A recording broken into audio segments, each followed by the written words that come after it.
Halo semuanya, jumpa lagi bersama Ibu MS dalam pembelajaran IPS.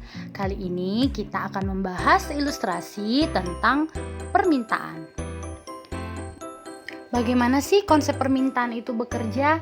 Nah, kita perhatikan dulu ya, apa pengertian permintaan. Jadi, secara umum, istilah permintaan bisa diartikan sebagai jumlah barang atau jasa yang diinginkan atau dibutuhkan oleh pelanggan. Nah, permintaan ini bisa muncul karena keinginan atau kebutuhan yang disertai oleh kesediaan dan kemampuan seseorang dalam membeli barang atau jasa. Ada beberapa faktor-faktor yang mempengaruhi permintaan. Di antaranya adalah harga barang itu sendiri, pendapatan konsumen, perkiraan harga di masa yang akan datang, distribusi pendapatan, usaha produsen, dan juga jumlah penduduk. Nah, bunyi hukum permintaan adalah ketika harga barang naik, maka jumlah permintaan turun. Sedangkan ketika harga barang turun, maka jumlah permintaan akan naik. Nah, bunyi hukum permintaan itu bersifat negatif.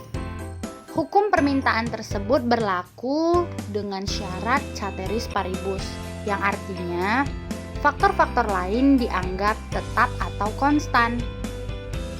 Nah, sekarang Ibu MS akan memberikan ilustrasi tentang permintaan es krim di kedai Pak Riko.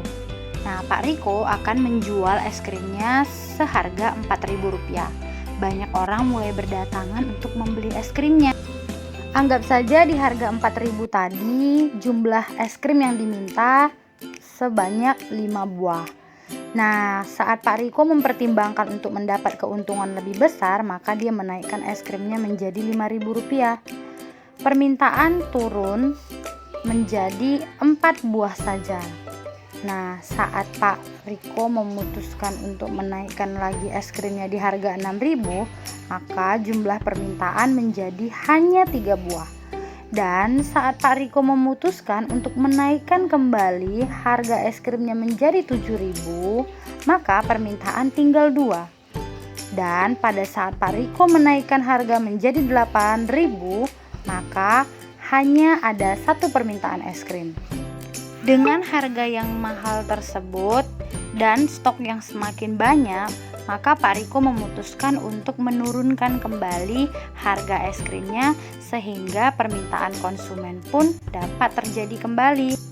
Berikut ini grafik yang menggambarkan hubungan antara harga dengan jumlah permintaan dari sudut pandang pelanggan atau konsumen. Semakin tinggi harga suatu barang, maka semakin rendah permintaannya karena tidak terjangkaunya harga oleh pelanggan. Tetapi jika harga semakin rendah, maka permintaan akan semakin tinggi. Bagaimana? Kalian sudah mulai mengerti kan tentang konsep permintaan? Nah, untuk itu coba kalian kerjakan LKPD 1.